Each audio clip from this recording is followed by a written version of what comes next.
Hello welcome back to my YouTube channel. This is Karthik signing in. ನಾ ತುಂಬಾ ಚೆನ್ನಾಗಿದ್ದೀನಿ, ನೀವು ತುಂಬಾ ಚೆನ್ನಾಗಿದ್ದೀರಾ ಅಂತ ಭಾವಿಸ್ತಾ ಈ ವಿಡಿಯೋನ ಇಲ್ಲಿಗೆ ಸ್ಟಾರ್ಟ್ ಮಾಡ್ತೀನಿ. ಇವತ್ತಿನ ಕಂಟೆಂಟ್ ಏನಪ್ಪಾ ಅಂತ ಅಂದ್ರೆ, ಕರ್ನಾಟಕದಲ್ಲಿ ಅತಿ ಹೆಚ್ಚು ಸೆನ್ಸೇಷನಲ್ ಆಗಿರೋ ಟಾಪಿಕ್ ಯಾವ್ದಪ್ಪ ಅಂತ ಅಂದ್ರೆ ಬಿಡದಿ ಟೌನ್ಶಿಪ್. ನಾವು ಏನಂತ ಹೇಳ್ತೀವಿ, ರೈತನ ಈ ದೇಶದ ಬೆನ್ನೆಲುಬು ಅಂತ ಹೇಳ್ತೀವಿ. ಆದ್ರೆ ಆ ರೈತಂಗೆ ಒಳ್ಳೇದಾಗ್ತಿದ್ಯಾ ಕೆಟ್ಟದಾಗ್ತಿದ್ಯಾ, ಡೆವಲಪ್ಮೆಂಟ್ ಅನ್ನೋ ಹೆಸರಲ್ಲಿ ಅವನಿಗೆ ಮೋಸ ಆಗ್ತಿದ್ಯಾ, ಪ್ರತಿಯೊಂದನ್ನು ಈ ವಿಡಿಯೋದಲ್ಲಿ ತಿಳ್ಕೊಳ್ಳೋಣ. ಯಾರು ಈ ವಿಡಿಯೋನ ಸ್ಕಿಪ್ ಮಾಡದೆ ನೋಡಬೇಕು ಅಂತ ನಿಮ್ಮ ಹತ್ರ ಕೇಳ್ಕೊತೀನಿ. ಮೊದಲು ಬಿಡದಿ ಬಗ್ಗೆ ಒಂದು ಸಣ್ಣ ಕಿರು ಪರಿಚಯ. ಬಿಡದಿ ಇರೋದು ಬೆಂಗಳೂರು ಮೈಸೂರು ಹೆದ್ದಾರಿಯಲ್ಲಿರೋ ಒಂದು ಪ್ರಮುಖ ಪ್ರದೇಶ. ಅದಾದ್ಮೇಲೆ ಇದು ಬೆಂಗಳೂರಿಗೆ ತುಂಬಾ ಹತ್ತಿರ ಇರೋದ್ರಿಂದ ಅಲ್ಲಿ ಬೇಗ ಸ್ಕೂಲು, ಕಾಲೇಜಸ್, ಇಂಡಸ್ಟ್ರೀಸು, ಫ್ಯಾಕ್ಟ್ರೀಸು ತುಂಬಾ ಬೇಗ ಡೆವಲಪ್ ಆಗ್ತಿದೆ. ಆಮೇಲೆ ಇವಾಗ ಕರ್ನಾಟಕ ಗೌರ್ಮೆಂಟ್ ಅವರು ತಂದಿರೋ ಯೋಜನೆ ಏನಪ್ಪಾ ಅಂತ ಅಂದ್ರೆ, ಇಲ್ಲಿ ಒಂದು ದೊಡ್ಡ ಟೌನ್ಶಿಪ್ ಕಟ್ತೀವಿ, ಲೈಕ್ ತುಂಬಾ ದೊಡ್ಡ ದೊಡ್ಡ ರೋಡ್ಸ್ ಕನ್ಸ್ಟ್ರಕ್ಟ್ ಮಾಡ್ತೀವಿ, ಆಮೇಲೆ ಎಂಪ್ಲಾಯ್ಮೆಂಟ್ ಆಪರ್ಚುನಿಟಿ ಕ್ರಿಯೇಟ್ ಮಾಡ್ತೀವಿ, IT ಇಂಡಸ್ಟ್ರಿ ತಗೋಬರ್ತೀವಿ. ಅಂದ್ರೆ IT ಇಂಡಸ್ಟ್ರಿನ ಲೈಕ್ ಅಲ್ಲಿ ಕಂಪನೀಸ್ನ ಕಟ್ಟಿ ಲೈಕ್ ಎಂಪ್ಲಾಯ್ಮೆಂಟ್ ಆಪರ್ಚುನಿಟೀಸ್ ಕೊಡ್ತೀವಿ ಲೈಕ್ ಯೂತ್ಸ್ಗೆ ಅಂತ ಹೇಳ್ಬಿಟ್ಟು ಈ ತರ ಎಲ್ಲ ಯೋಜನೆ ತಗೊಬಂದಿದ್ದಾರೆ. ರೈತರು ಏನಪ್ಪಾ ಹೇಳ್ತಿದ್ದಾರೆ ಅಂತ ಅಂದ್ರೆ, ನಾವು ತಲೆಮಾರಿಂದ ಕಾಪಾಡ್ಕೊ ಬಂದಿರೋ ಫಲವತ್ತಾದ ಭೂಮಿನ ಕಳ್ಕೊತೀವಿ.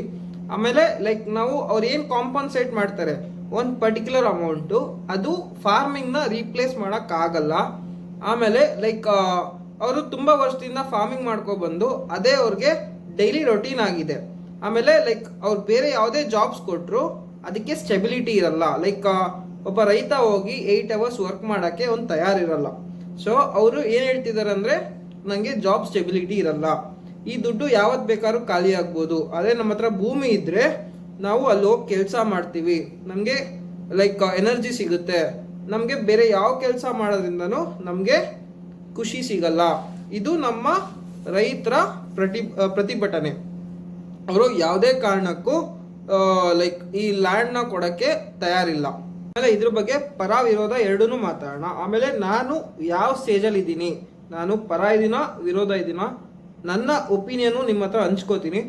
ಲೈಕ್ ಏನಪ್ಪಾ ಹೇಳ್ತಿದ್ದಾರೆ, ಕೆಲವೊಬ್ರು ನಮ್ಗೆ ಡೆವಲಪ್ಮೆಂಟ್ ಬೇಕು, ಇನ್ನ ಕೆಲವ್ರು ಏನ್ ಹೇಳ್ತಾ ಇದ್ದಾರೆ, ನಮ್ಗೆ ಡೆವಲಪ್ಮೆಂಟ್ ಬೇಡ. ಯಾರು ನಮ್ಮ ರೈತರು ನಮ್ಗೆ ಡೆವಲಪ್ಮೆಂಟ್ ಬೇಡ, ನಾವು ಇವಾಗಲೇ ತುಂಬಾ ಚೆನ್ನಾಗಿದ್ದೀವಿ, ನಮ್ಮನ್ನ ಹಿಂಗೆ ಇರಕ್ ಬಿಡಿ ಅಂತ ಕರ್ನಾಟಕ ಗೌರ್ಮೆಂಟ್ ಹತ್ರ ಕೇಳ್ಕೊತಿದ್ದಾರೆ. ಇವಾಗ ನನ್ನ ಒಪಿನಿಯನ್ ಏನಪ್ಪಾ ಅಂತ ಅಂದ್ರೆ, ರೈತರ ಜಾಗ ರೈತರ ಹತ್ರನೇ ಇರಬೇಕು, ಅದು ಗೌರ್ಮೆಂಟ್ ಹತ್ರ ಹೋಗ್ಬಾರ್ದು. ನಮಗೆ ಡೆವಲಪ್ಮೆಂಟ್ ಏನೂ ಬೇಡ. ಲೈಕ್ ಈಗ ನೀವು ಲೈಕ್ ರೈತರ ಹತ್ರ ಆ ಜಾಗನ ತಗೊಂಡು ಡೆವಲಪ್ಮೆಂಟ್ ಮಾಡಿಬಿಡ್ತೀರಾ. ಆಮೇಲೆ ಇನ್ನೊಂದು ಏನಪ್ಪ ಹೇಳ್ಬೇಕು ಅಂತ ಅಂದ್ರೆ, ಇವಾಗ ನಾವು ಲೈಕ್ ನಾವೇನು ತಗೋತಿದ್ದೀವಿ ಫ್ರೆಶ್ ಏರ್, ನಮಗೆ ನಿಜವಾಗ್ಲೂ ಫ್ರೆಶ್ ಏರ್ ಸಿಗ್ತಿದ್ಯಾ ಬೆಂಗಳೂರಲ್ಲಿ? ನಿಮ್ಮ ಹತ್ರ ಕೇಳ್ತಿದ್ದೀನಿ. ಸಿಗ್ತಿದೆ ಅಂತ ಅಂದ್ರೆ ಕಮೆಂಟ್ ಸೆಕ್ಷನ್ ಅಲ್ಲಿ like we are getting the fresh air ಅಂತ ಹಾಕಿ. If not, no we are not getting the fresh air ಅಂತ ಹಾಕಿ. ನಮಗೆ ನಿಜವಾಗ್ಲೂ ನನ್ನ ಅನಿಸಿಕೆ ಪ್ರಕಾರ ನಮಗೆ ಬೆಂಗಳೂರಲ್ಲಿ ಫ್ರೆಶ್ ಏರ್ ಅಂತೂ ಸಿಗ್ತಿಲ್ಲ. ಎಲ್ಲ ಪೊಲ್ಯೂಟೆಡ್ ಏರೇ ನಮಗೆ ಸಿಗ್ತಿರೋದು. ಏನಕ್ಕೆ ಅಂತ ಅಂದರೆ, ಒಂದು ಟ್ರಾಫಿಕ್ ಇಂದ, ಇನ್ನೊಂದು ಲೈಕ್ ಫ್ಯಾಕ್ಟ್ರೀಸ್ ಇಂದ. ಔಟ್ಸ್ಕರ್ಟ್ಸ್ ಅಲ್ಲಿ ತುಂಬಾ ಫ್ಯಾಕ್ಟ್ರೀಸ್ ಇದೆ, ಬೆಂಗಳೂರು ಔಟ್ಸ್ಕರ್ಟ್ಸ್ ಅಲ್ಲಿ ತುಂಬಾ ಫ್ಯಾಕ್ಟ್ರೀಸ್ ಇದೆ. ಅದರಿಂದ ಲೈಕ್ ಅದು ಅವರು ಡೈರೆಕ್ಟ್ ಆಗಿ ಲೈಕ್ ಇದಕ್ಕೆ ಬಿಡ್ತಾರೆ. So that air is getting polluted. First of all air is getting polluted and we are inhaling the polluted air. ಈಗ ಮತ್ತೆ ಡೆವಲಪ್ಮೆಂಟ್ ಅನ್ನೋ ಹೆಸರಲ್ಲಿ ಮತ್ತೆ ಏರ್ ಪೊಲ್ಯೂಟ್ ಆಗುತ್ತೆ. ಆಮೇಲೆ ಬಿಡದಿಲಿರೋ 3000ದಿಂದ 4000 ಮರಗಳನ್ನ ಕಡಿತಾರೆ, ಡಿಫಾರೆಸ್ಟೇಷನ್ ಆಗುತ್ತೆ. ಮೊದಲೇ ಇವಾಗ ಏನಾಗ್ತಿದೆ, ಇವಾಗ ಸುಮಾರು ಜನ ಅಮರ್ನಾಥ್ ಯಾತ್ರೆಗೆ ಹೋದ್ರು. ಅಲ್ಲಿ ಶಿವಲಿಂಗ ಹೇಗೆ ಫಾರ್ಮ್ ಆಗುತ್ತೆ, ಲೈಕ್ ಒಂದು ಮಂಜುಗಡ್ಡೆ ತರ ಶಿವಲಿಂಗ ಫಾರ್ಮ್ ಆಗುತ್ತೆ. ಅದು 56 ದಿವಸ ಇರ್ತಿದ್ದ ಶಿವಲಿಂಗ 3 ದಿವಸಕ್ಕೆ ಲೈಕ್ ಕರ್ಗೋಗಿದೆ. ಈ ತರ ಡಿಫಾರೆಸ್ಟೇಷನ್ ಮಾಡೋದ್ರಿಂದ ಮತ್ತೆ ಗ್ಲೋಬಲ್ ವಾರ್ಮಿಂಗ್ ಆಗುತ್ತೆ, ಮತ್ತೆ ಲೈಕ್ ಬಿಸಿಲು ತುಂಬಾ ಜಾಸ್ತಿ ಆಗುತ್ತೆ. ಇದು ಲೈಕ್ ಅಟ್ಲೀಸ್ಟ್ ಮರಗಳಿದ್ರೆ ಸ್ವಲ್ಪ ಲೈಕ್ ಜಾಗ ತಂಪಾಗಿರುತ್ತೆ. ಮರಗಳೇ ಇಲ್ಲ ಅಂತ ಅಂದ್ರೆ ಹೆಂಗ್ ಜಾಗ ತಂಪಾಗಿರುತ್ತೆ? ಗ್ಲೋಬಲ್ ವಾರ್ಮಿಂಗ್ ತುಂಬಾ ಜಾಸ್ತಿ ಆಗುತ್ತೆ. ಅದಕ್ಕೆ ನಾನು ಕೇಳ್ಕೊತಿರೋದು, ಇವಾಗ ರೈತರು ಹೇಗಿದ್ದಾರೆ ಅದೇ ತರ ಇರಕ್ ಬಿಡಿ. ನಿಮ್ಗೆ ಹಂಗೂ ಡೆವಲಪ್ಮೆಂಟ್ ಮಾಡ್ಬೇಕಾ, ಉತ್ತರ ಕರ್ನಾಟಕದ ಕಡೆ ಹೋಗಿ ಅಲ್ಲಿ ಡೆವಲಪ್ಮೆಂಟ್ ಮಾಡಿ. ಲೈಕ್ ಈಗ ವಲಸೆ ಬರ್ತಿರೋರು, ಲೈಕ್ ಅಲ್ಲಿಂದ ಇಲ್ಲಿಗೆ ಮೈಗ್ರೇಟ್ ಆಗ್ತಿರೋರ್ನ ಲೈಕ್ ಅಲ್ಲೇ ಲೈಕ್ ಅವ್ರವ್ರ ಪ್ಲೇಸಸ್ ಅಲ್ಲೇ ಎಂಪ್ಲಾಯ್ಮೆಂಟ್ ಆಪರ್ಚುನಿಟಿ ಕ್ರಿಯೇಟ್ ಮಾಡಿ. ಸೊ ದಟ್ ಜನಗಳು ಬೆಂಗಳೂರಿಗೆ ಬರಲ್ಲ, ನೀವು ಅಲ್ಲಿ ಎಂಪ್ಲಾಯ್ಮೆಂಟ್ ಆಪರ್ಚುನಿಟಿ ಕ್ರಿಯೇಟ್ ಮಾಡ್ಬೋದು ಅಂತ ಒಂದು ನನ್ನ ಸಜೆಷನ್. ಲೈಕ್ ಅಲ್ಲಿಂದ ಇಲ್ಲಿಗೆ ಬರ್ತಿದ್ದಾರೆ ಅಲ್ವಾ ಜನಗಳು ಕೆಲಸಕ್ಕೆ, ಅದನ್ನ ತಡಿಬೋದು ನೀವು. ಅಲ್ಲಿ ಉತ್ತರ ಕರ್ನಾಟಕ ಕಡೆ ಹೋದ್ರೆ ಅಲ್ಲಿ ನೀವು ಎಂಪ್ಲಾಯ್ಮೆಂಟ್ ಆಪರ್ಚುನಿಟಿ ಕ್ರಿಯೇಟ್ ಮಾಡಿದ್ರೆ ಅವ್ರು ಮೈಗ್ರೇಟ್ ಆಗಲ್ಲ. ಅಲ್ಲೇ ನೀವು ಕೆಲಸ ಕೊಡ್ತಿದ್ರೆ ಇಲ್ಲಿಗೆ ಯಾಕೆ ಬರ್ತಾರೆ, ಬೆಂಗಳೂರಿಗೆ ಯಾಕೆ ಬರ್ತಾರೆ?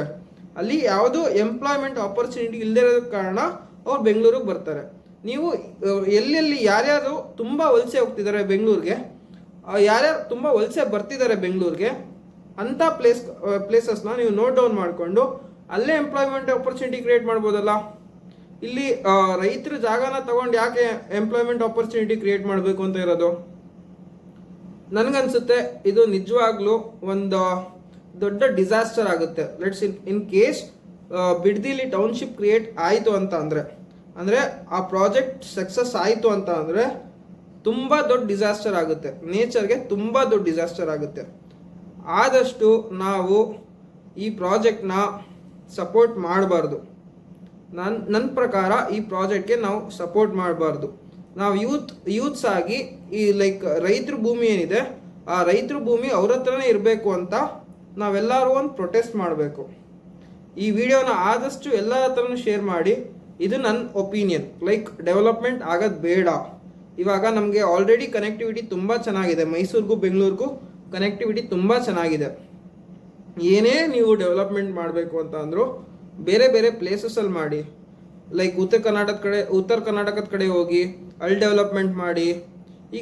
ಈಗ ಬೆಂಗಳೂರು ತುಂಬ ಡೆವಲಪ್ ಆಗಿದೆ, ಮತ್ತೆ ಡೆವಲಪ್ ಮಾಡೋ ಅವಶ್ಯಕತೆ ಇಲ್ಲ. ಈಗ ರೋಡ್ಸ್ ಆಗಿದೆ, ಹೈವೇ ರೀಸೆಂಟಾಗಿ ಆಗಿದೆ, NH ಹೈವೇ, ಮತ್ತೆ ಏನು ಡೆವಲಪ್ಮೆಂಟ್ ಮಾಡಬೇಕು ನೀವು? ಸೊ ಇದು ನನ್ನ ಒಪಿನಿಯನ್ ಆಗಿತ್ತು. ಇದರಲ್ಲಿ ಏನಾದರೂ ತಪ್ಪಿದ್ರೆ ತಿಳ್ಕೊತೀನಿ ನಾನು. ಲೈಕ್ ಇದು ಏನೇ ಇದ್ರೂ ನನ್ನ ಪರ್ಸ್ನಲ್ ಒಪಿನಿಯನ್. ಇಲ್ಲಿ ಯಾರೂ ನನಗೆ ಒತ್ತಾಯ ಮಾಡಿ ಈ ವಿಡಿಯೋ ಮಾಡಿಸಿಲ್ಲ. ನಂದೇನೇ ತಪ್ಪಾಗಿದ್ರು ನಾನು ತಿದ್ಕೋತೀನಿ, ಅದು ತಪ್ಪು ಅಂತ ಹೇಳಿ ತಿದ್ಕೋತೀನಿ. ಇದನ್ನ ಹೇಳ್ತಾ ಈ ವಿಡಿಯೋನ ಇಲ್ಲಿಗೆ ಎಂಡ್ ಮಾಡ್ತಿದ್ದೀನಿ. ಮತ್ತೆ ಒಂದು ಒಳ್ಳೆ ಕಂಟೆಂಟ್ ಜೊತೆ ಸಿಗೋಣ. ಟೇಕ್ ಕೇರ್, ಬಾಬಾ, I love you. Always support the farmer.